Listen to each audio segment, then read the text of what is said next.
Howdy y'all, and welcome back to the farm. Today we're once again working on the 2014 Ford Explorer. Today we're replacing the hub assembly on the front driver and front passenger wheels. The hub assembly is what connects the axle to the hub. As you can see here, my hub assembly that I received actually came with new studs that I'll be using. These studs are what holds the wheel onto the hub. And then the axle is what goes in the back. This is an all-in-one assembly, unlike older cars where you would put the bearings and races inside the hub to restore the hub. This is all put in at the same time. So let's get into it and get this thing done.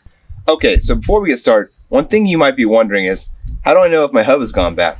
Well, I'll show you. It's a little hard to pick up, but it's pretty obvious once you figure it out. So your hub is here in the middle, and it attaches, it's what holds your wheel to the axle. Now, it's also what allows your wheel to spin, and preferably spin in a straight line. So what you can do to test your hub is you can grab both sides of your tire and rock it back and forth. As you can see, mine moves a lot. Now, if you don't believe me, you might think, Dean, that's just how it steers. If I move it from top to bottom, you see the same thing. And ideally, that shouldn't move at all. We don't want any, we want very minimal play in our hubs. We also know this hub is bad because it's very loud. You might have seen the video where we swapped out the strut and we swapped out the lower control arm bushing.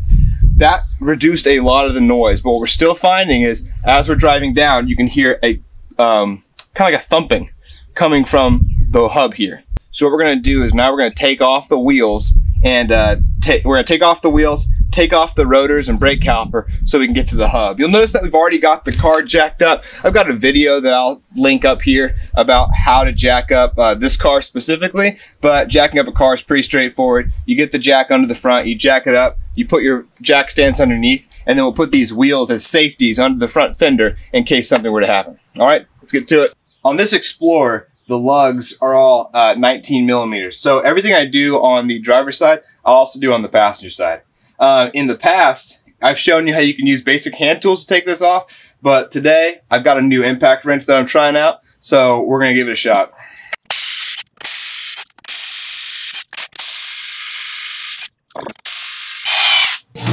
All right, now that we got those lugs off, get the tire off.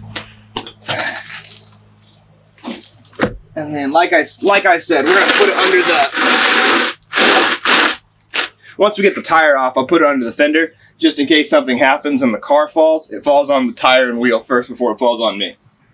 All right, we'll do the same thing on the other side, then we'll come back over here and take off the brake caliper. So now that we have the wheel off, we need to start getting things out of the way so we can get to our hub. Our hub is here behind the brake rotor. So the next thing we need to take off are the brake caliper, and once we get the brake caliper free, we should be able to get the brake rotor off. So there's two bolts back here.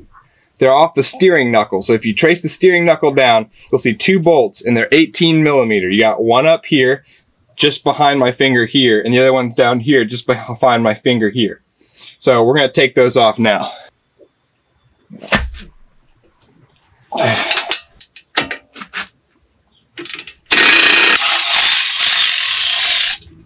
Awesome. We'll get the breaker bar back out here. All right, there we go. Okay. So now the caliper's loose. And what I'm going to do is I'm going to use a bungee cord like this and tie it up somewhere on the bracket and then feed it through the shock. And that way it doesn't stretch out the brake cable. All right, now that we've got that off, it's time to work on the brake rotor. A couple of tools I was using there is, one, I got this breaker bar. In the past, you've seen me use my ratcheting driver with a pipe on the end of it. And I mean, that'll work, but in the long run, you're going to want something that doesn't have a ratchet on the end, so you're not breaking your ratchet teeth, putting all that force on it. The other tool I use with this cordless socket driver from Milwaukee, I just got this, and I tell you what, it's great for driving out long bolts. It's fantastic to have a breaker bar nearby so you can break them loose, especially on big bolts like those 18 millimeters on the back of the bracket. But then having something like this to pull it the rest of the way out so you're not driving that ratchet is a huge time saver. All right, now that we've got the brake caliper out of the way, it's time to get this rotor off. On some cars, there's going to be a bolt that holds the rotor to the hub. And on our Explorer, that seems to be the case. So what you're going to want to do is take a pry bar. I've just got a crowbar here. And you want to put it between the studs like so. What this is going to do is it's going to keep the rotor from spinning as we try to get that bolt out. And then you want to jam it between the studs and the ground like this, creating a lever that that stops the rotor from turning. All right, so this is a tool you might not have around. I had to go hunt for it. You're gonna need a T40 to fit that bolt. I happen to have one. It's not an impact, so I'm gonna have to use it on the socket driver. But I've sprayed this thing down with liquid wrench. Waited about 15 minutes for it to get in there, and we'll give this a shot. So we'll rotate the rotor until it stops moving and is jammed on the crowbar, and then we will. Looks like it's coming.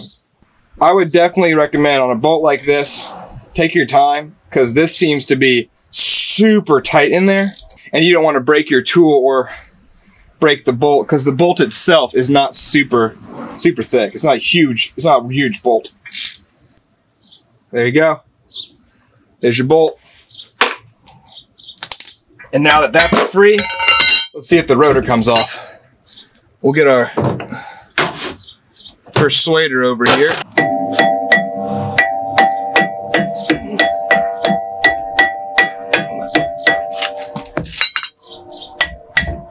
Get the bigger persuader.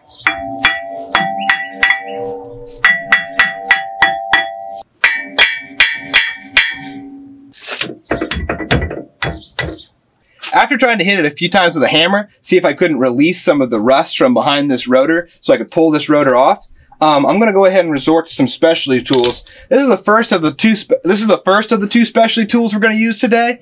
The good news is most of the time you can get these from your local auto parts store. I went down to O'Reilly's, it's just around the corner from my house, and I was able to rent this and the slide hammer I'll use later.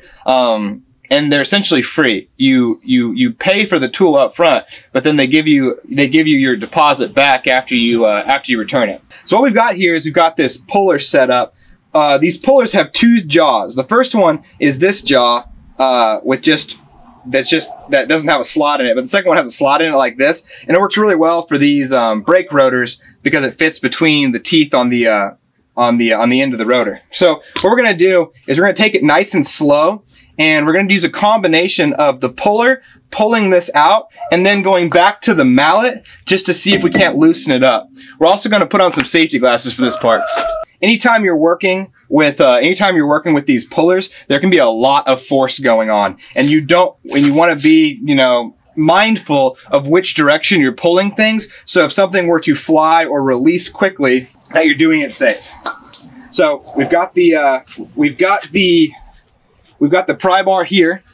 It's going to keep the rotor from spinning, and I'm going to put my impact on, and we're going to take it nice and slow. All right, so we've got some tension on there, and now we'll take our hammer. All right. Yeah. Let's give it a shot, see how it looks like that. No, there's no way. So a little update where we left off. The last thing I was doing was trying to free off the rotor to get to the actual hub. That took a lot longer than I thought it was going to. Luckily, and I'll link this here. Luckily, I found a great video on how to remove rotors. It's genius. In the video, the guy takes a bolt and a nut and he puts them in the back where the caliper where the caliper bolts in and just drives the bolt through the nut to push the rotor off. It worked like a charm. Honestly, everything else I was doing, nothing was working, but that trick worked. So I got to the rotor and my rotors are rusted in. I mean, they are practically welded in place. So I took the whole knuckle off. That meant I went for the tie rod end, the lower ball joint, both stock strut mounts that we did last time, and with that I was able to free the axle. I've got the axle tied up in place, and so both knuckles with the hubs are soaking in the shop. We're gonna have to go get a press tomorrow, and I think that's I think that's the only way that I'm gonna be able to get these things out, because even beating them with a hammer on my vise,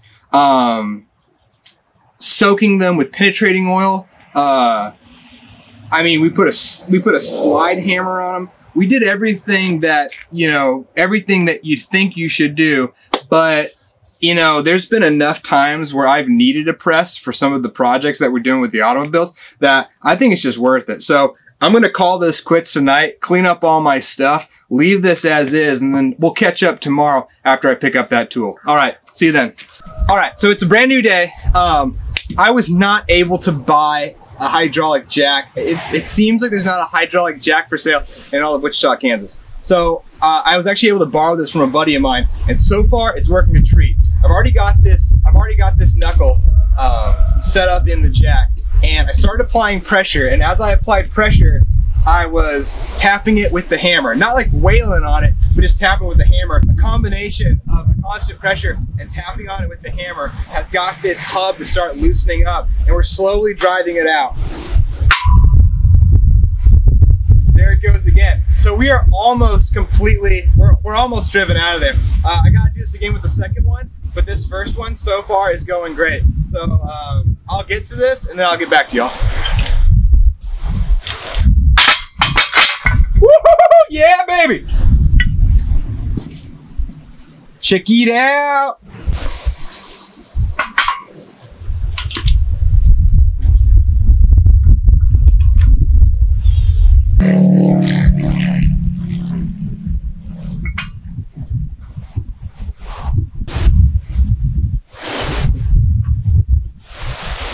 So if you are using the hydraulic press for pressing these out, it's good to know that there's actually flats on both the top and the bottom above the hub.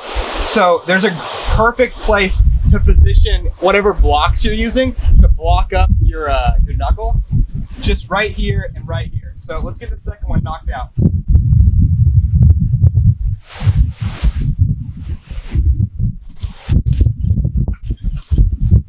So there we go, applying the pressure. Let's see if this one comes out easier.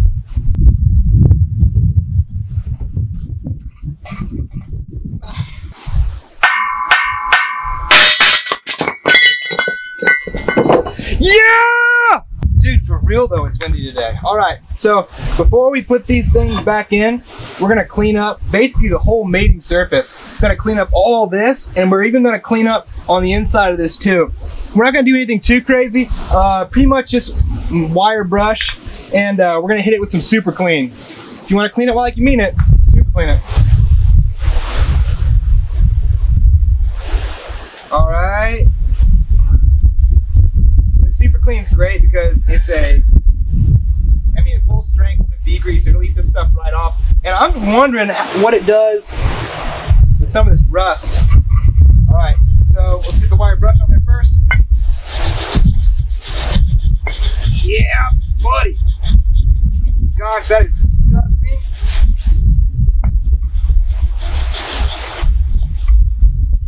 I mean, you can just see down in there how rusted all that got. And then the aluminum knuckle and the steel hub just fuse together. And it just gets gross in there.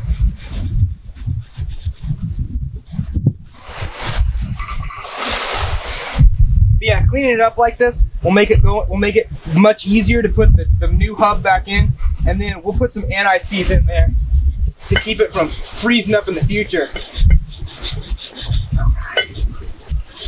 All right.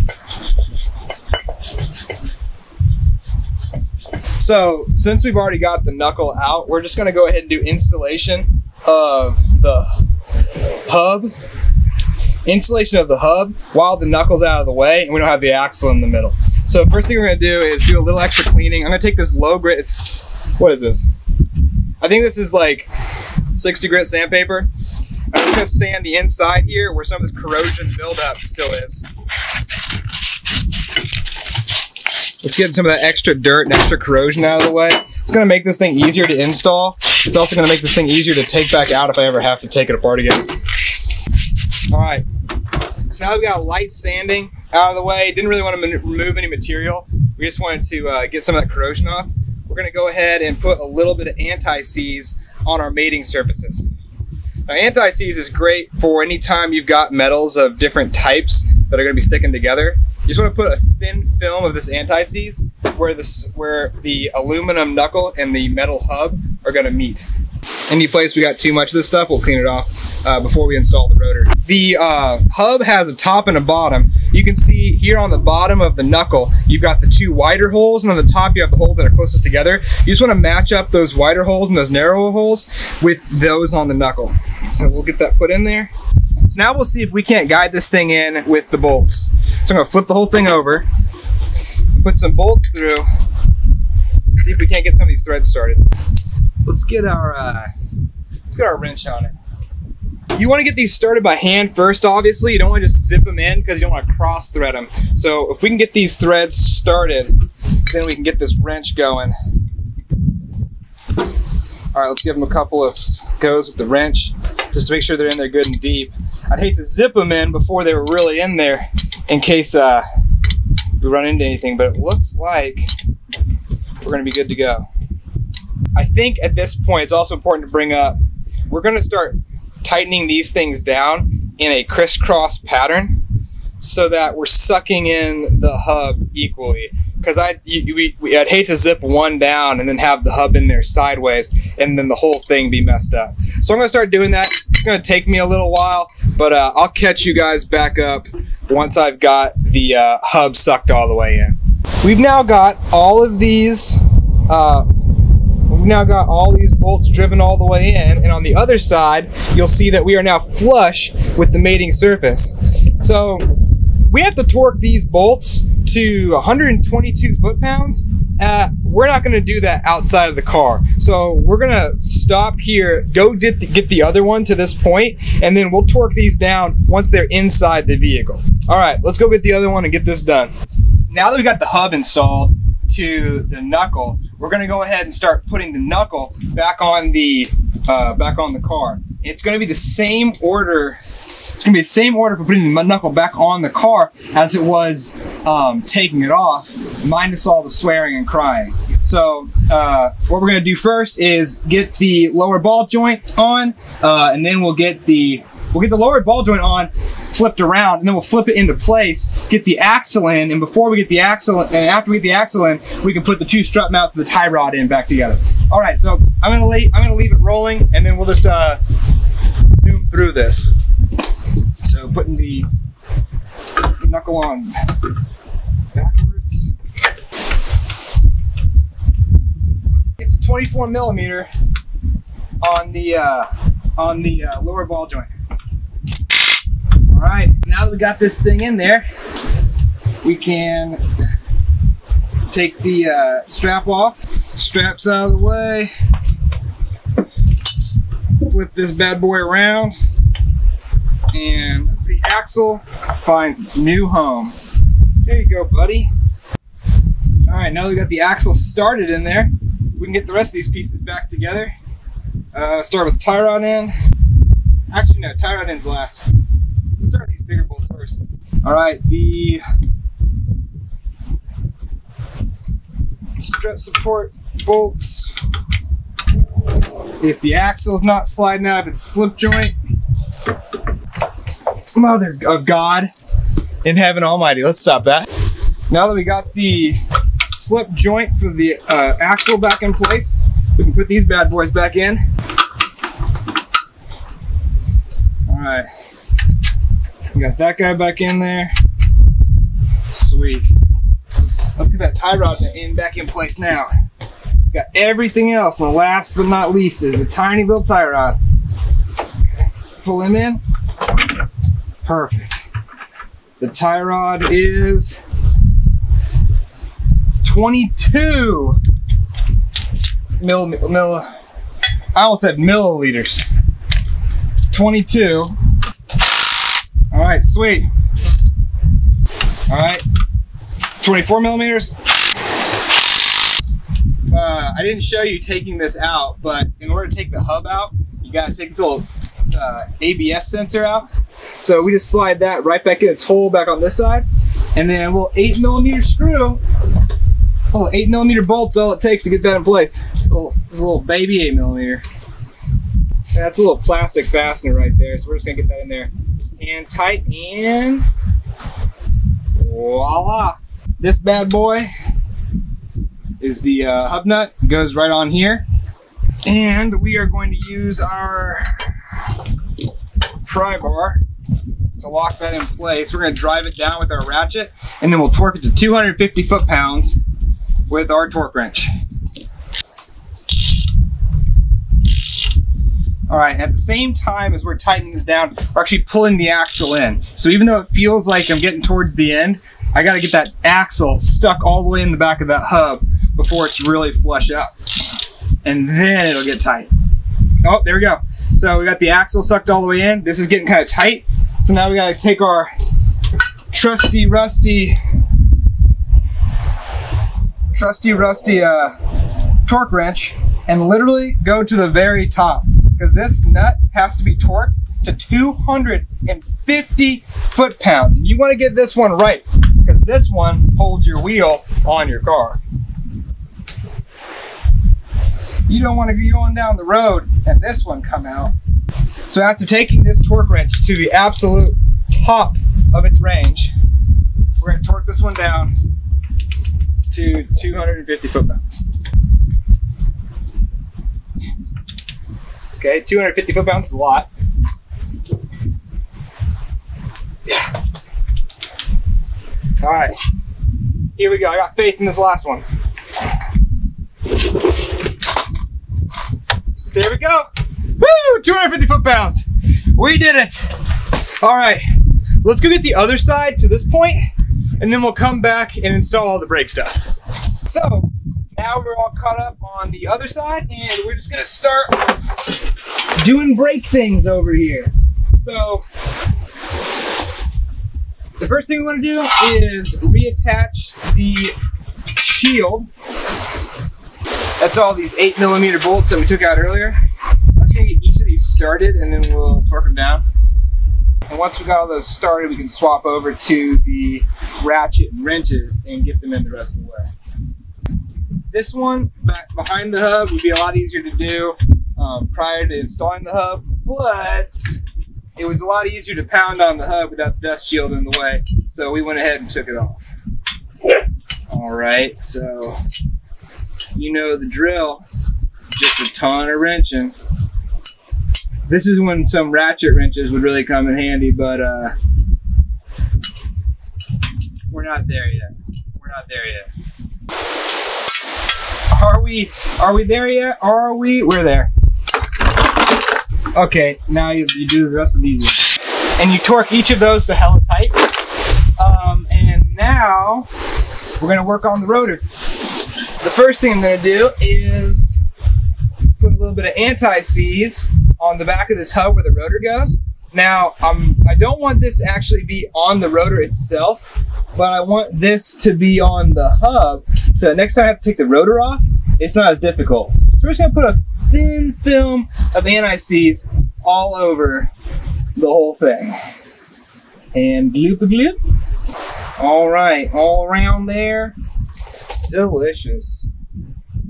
All right, and then before we put the rotor on, we're just gonna spray this with brake clean on both sides. So I'm gonna get the back side first, and then without touching the back surface, I'm gonna line this up so that that hole right there in the rotor matches up with that hole where the bolt goes.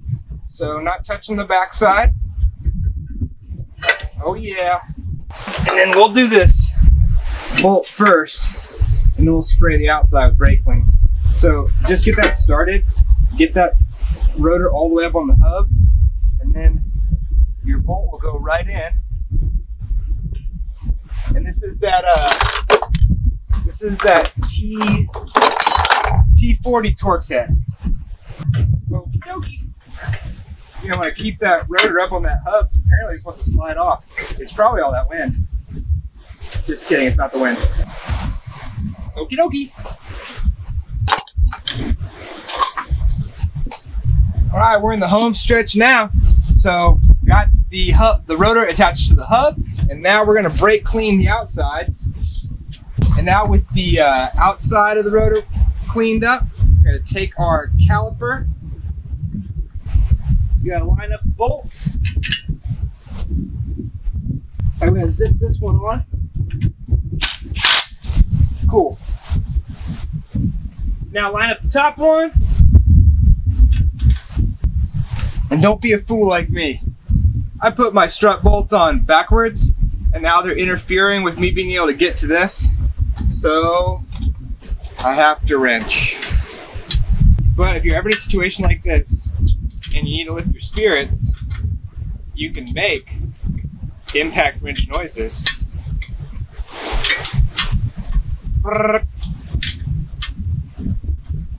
It won't make it go any faster, but it might make you feel better about the fool you were putting those bolts on backwards. We will probably switch those around next time we go to them, but we're so far down this road, there's no going back. Hold tight. Perfect. All right. So, what do we got next, guys? We've got the caliper, the rotor, everything's all buttoned up, so it's time to put the wheels on. Oh, I love putting the wheels and tires back on. It always makes you feel like,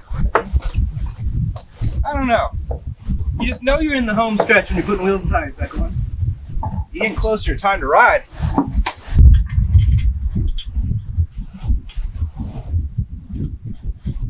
Sweet. All right, once they're started, we can use our zipper to zip them down.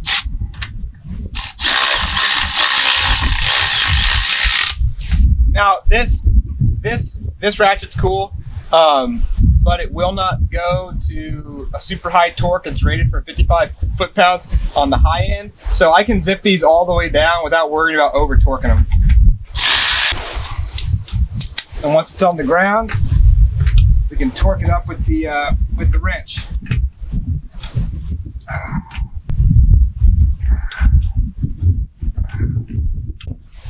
I probably already linked it here, but I got a whole video about taking the tires off your car and jacking up your vehicle. So I'll probably just link that again for fun. So if you have any questions, you can go to that video. All right, that's it. Only thing to do now is take it off the jack stands, take it for a spin. Thanks a bunch for coming along with me on this fix.